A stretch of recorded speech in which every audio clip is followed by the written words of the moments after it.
साथियों, ओम नमः शिवाय। भगवान संसार में भक्तों की हर इच्छा की पूर्ति के लिए भक्तों के मन के अनुरूप कार्य करने लगते हैं। मां पार्वती ने भी भगवान शिव की कई दिनों तक भूखे प्यासे रहकर विश्वास और श्रद्धा के साथ भक्ति की। भगवान शिव मां पार्वती की भक्ति से प्रसन्न होकर प्रकट हुए और अपनी इच्छा बताने का कहा। मां पार्वती ने उनको पति रूप में प्राप्त होने का वरदान प्राप्त किया। भगवान शिव ने मां पार्वती की मंशा अनुरूप तथास्तु कहा। साथियों, भक्तों की इच्छा के अनुरूप ही भगवान कार्य करते हैं और भक्त और भगवान दोनों ही परहित की भावना से कार्य करते हैं। दोनों एक दूसरे के पूरक है। आप सबको विदित होगा कि मां पार्वती और भगवान शिव का विवाह परहित की भावना से ही हुआ था।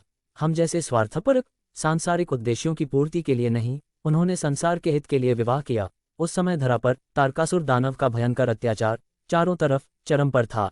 धार्मिक कार्य होते कहीं नजर नहीं आते थे, चारों तरफ अधर्म ही अधर्म था।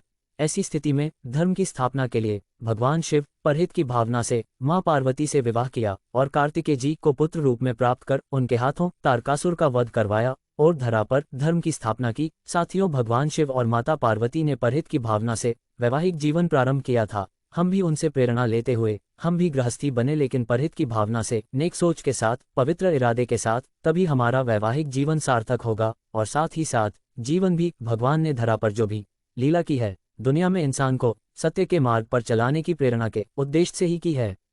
आज हम भगवान शिव और मां पार्वती के विवाह दिवस को महाशिवरात्रि के रूप में बड़े धूमधाम से श्रद्धा भक्ति भाव से मनाते हैं, क्योंकि उन्होंने संसार के हित के लिए ऐसा काम किए है। हैवानियत को समाप्त कर इंसानियत को स्थापित किया है। इस संसार में अधर्म का नाश कर धर्म की स्थापना की है।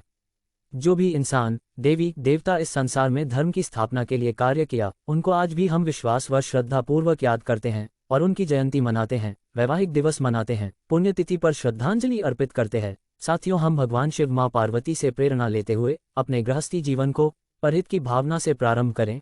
हमेशा परहित की भावना से ही जीवन यापन करें, स्वहित का कुछ भी नहीं सोचे। परमात्मा की हमसे अपेक्षा भी यही है कि हम परहित के लिए आजीवन जीते रहे, मन वचन कर्म से पवित्र होकर परमात्मा की मंशा के मुताबिक कार्य करते रहें।